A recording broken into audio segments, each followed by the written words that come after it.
Hey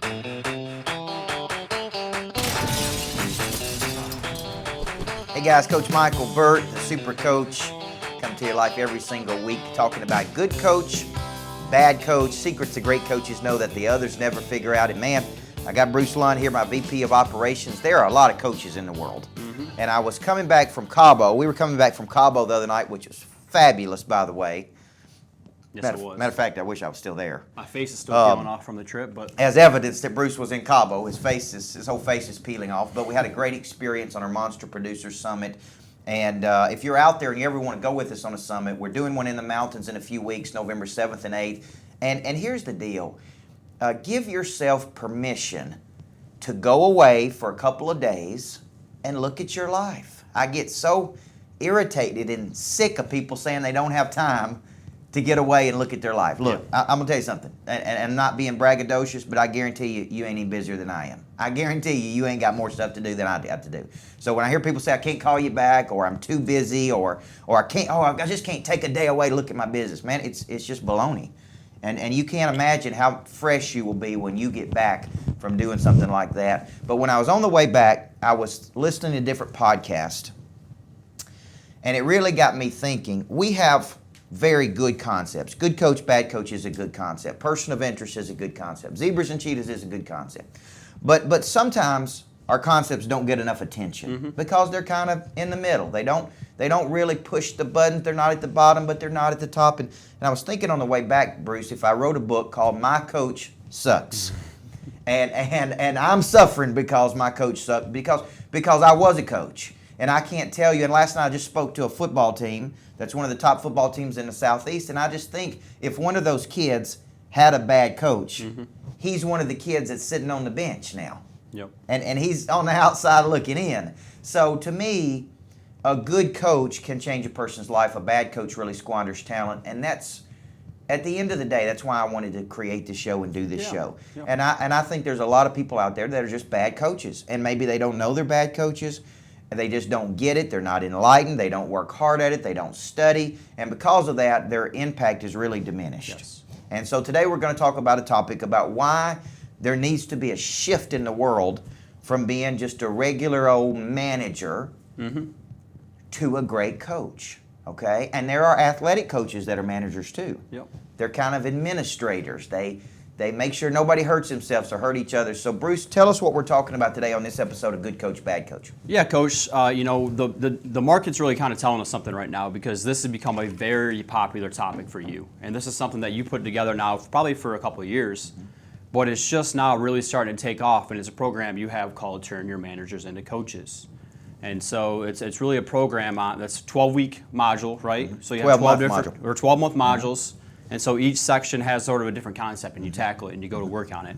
And so my question for you would be to kick off this show is, why do you think this topic is just now taking so much traction? Well, there's timing in the market, okay? Lots of people make lots of money when the timing is right in the market. We saw it in the housing boom of the 80s and 90s, where home builders made a fortune. And what happens is the market becomes ready for something because there's a problem. There's anxiety in the market. And so here's the theory.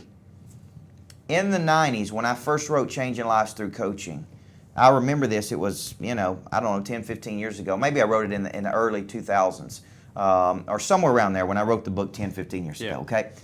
It was unheard of for a manager to be a coach. Yeah. I mean, I remember when I wrote that book, and I went down to Dell Computers in Nashville, and I was talking about being a coach, and they really kind of just looked at me like, what is this guy talking about? Who's this guy? And we don't coach in the workplace. We manage, we supervise, we are directors. And so it's really an idea whose time has come. When we get people on the bus now, and I would say I love Jim Collins. I think Jim Collins is a brilliant, brilliant person. But one missing structure that Good to Great has in the book is it don't tell us how to develop all these good people. Yep. Just getting good people on the bus is not the end of the story, guys. Those people want to be developed, they want to be grown, they want to be coached, they want to expand, they want to prosper, and typically that takes another person, typically a person that specializes in how to activate potential, and that's a good coach. And why are we missing this? Why are we missing this training piece when it comes to how do you turn a manager into a coach? Because managers, when they signed up, were not told It's almost like we bait and switched them. We told them they need to manage people. They've been managing people. They were solving problems, making decisions. They were a good producer, so we put them in a management role. And then we throw this at them and say, oh, yeah, by the way, we need you to be in charge of talent development, which means you're taking talent and coaching it, developing it, engaging it in systematic behavior. And so I think a lot of people are just ill-equipped, man. There's no classes in how to be a good coach. Even coaches, they go to clinics and may or may not hear a good speaker. So it's something that's under-taught in our world. What's the difference between a manager and a coach then? A manager solves problems, makes decisions. I do believe that. And there is a place for management. Manage processes, systems, you manage money. You manage things that doesn't have a mind of their own. A coach is engaging a person in a set of systematic behaviors that really allows them to do something tomorrow they can't do today. The coach has some special sauce. And I equate this to something I heard Dan Sullivan say about secrets. He said there's really two secrets here. The individual has a secret, which is their undeveloped talent, and the coach has a secret in how to unlock it. And when you put those two secrets together, that's when it becomes something very special. Do you think it's more important than ever before right now to have a great coach, to go from a manager to a coach? And the reason I say that is just it's such a volatile world out there now. There's so much negativity and all these different things, and everybody's coming to the office, and morale might be down. So why is it more important than ever to be able to engage somebody as a great coach would do? I personally, this is my personal belief, do not believe any person on planet Earth can reach their own potential without another person helping them. I think when it gets tough, they'll revert.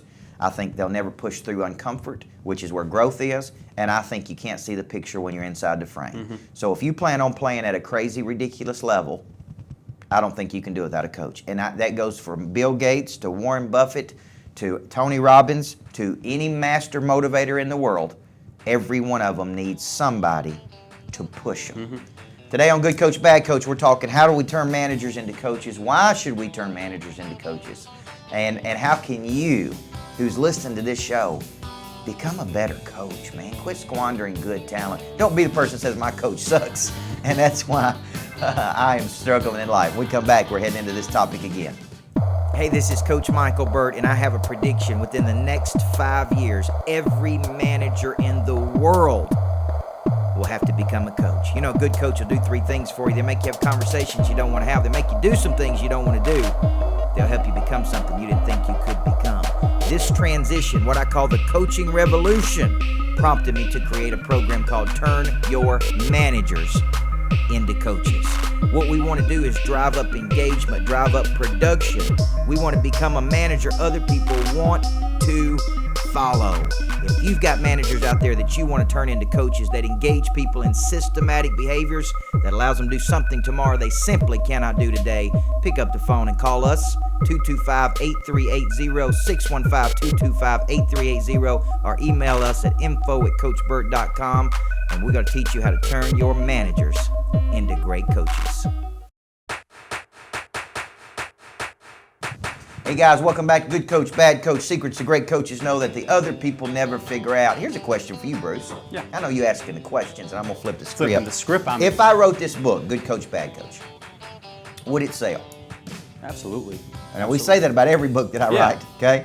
And Person of Interest is just now catching. We're in talks to publish Person of Interest out in the world. And it's been 4 years. It's been out for 4 years, right?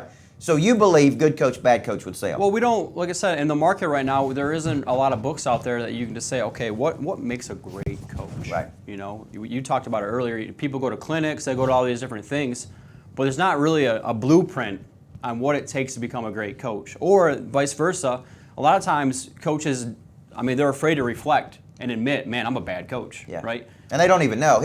Here's the problem. They can't admit it because they don't even know, and they're so paranoid. I know we got college coaches that listen to this show. Some of my best friends listen to this show. The reason you can't get better is because you're so paranoid about anybody giving you any feedback. You know the paradox here? What? Is a coach is somebody who goes out and they try to help other people understand this. But when you're not open, humble, and coachable yourself, that's the paradox. And they're critical of everybody. Yeah. And let me tell you something. When you put your conviction on the street as much as you do, and I put my convictions out there a lot, you're going to get criticized. And if you don't want to get criticized, then you don't need to be in the coaching business, because you are out there being critical of other people every day. That's part of growth.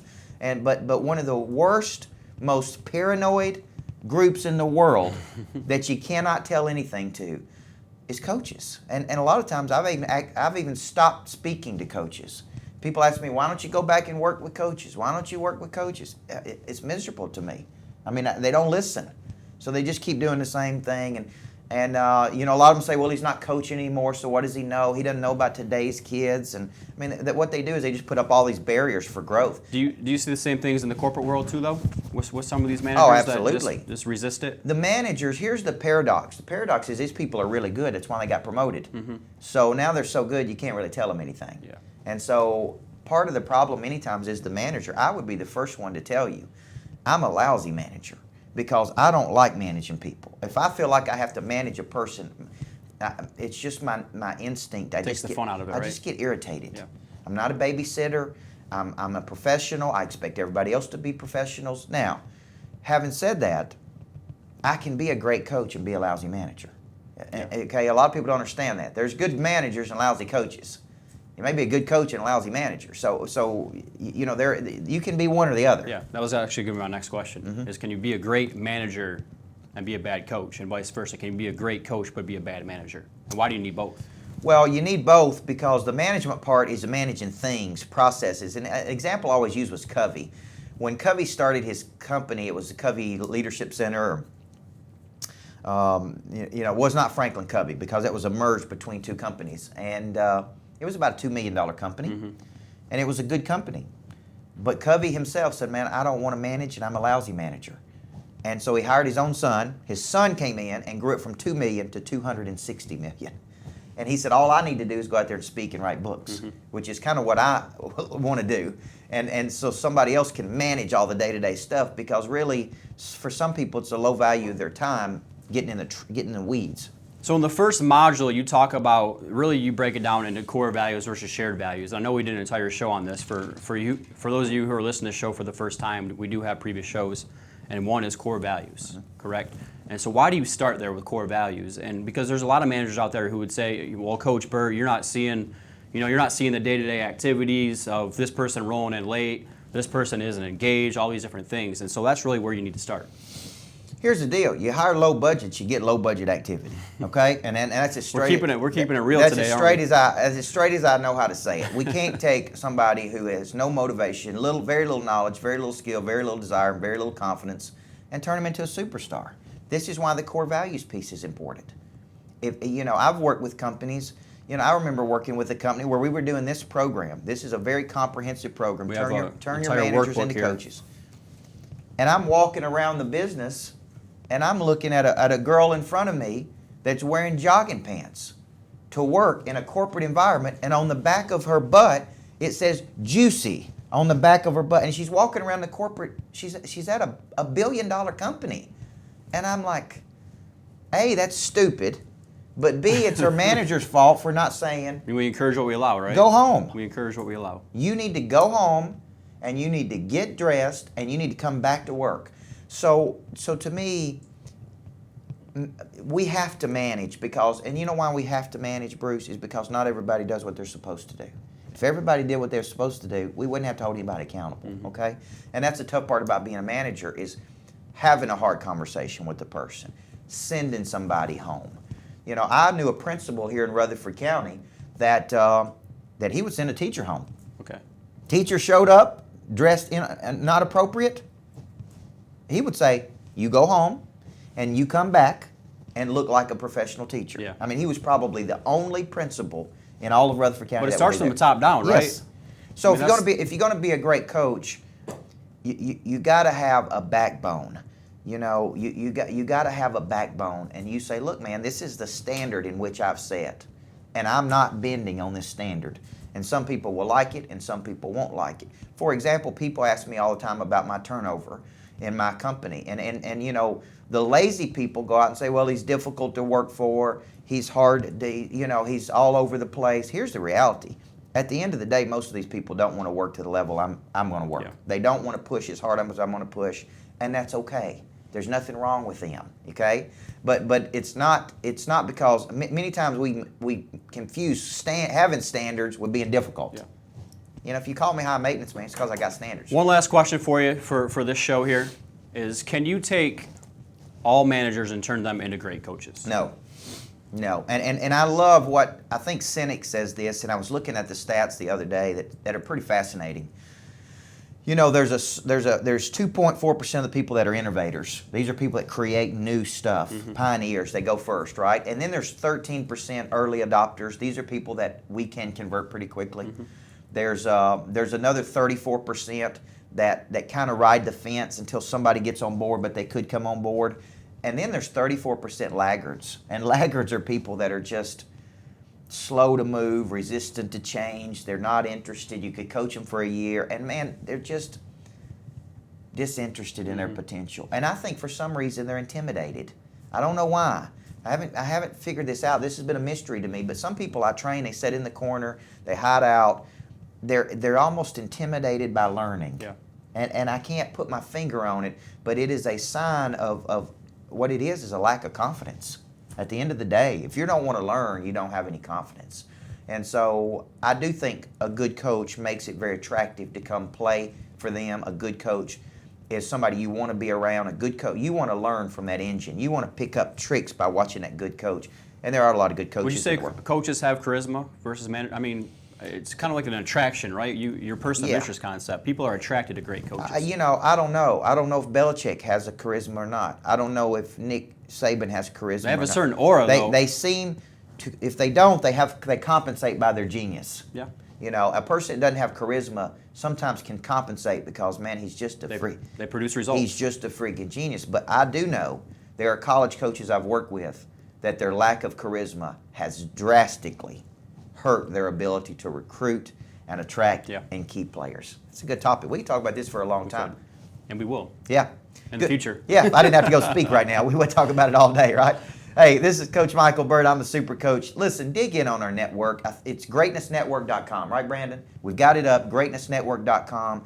We put these shows out for free. I appreciate the people like Renee Voda listening, Kim Roseman, Greg Brown at David Lipscomb University. These are big-time people that listen to this show every week, and they say, man, this is good stuff. And I'm going to keep it real with you because I'm telling you, I've got a daughter now, and I don't want one day to say my daughter had a coach that sucked.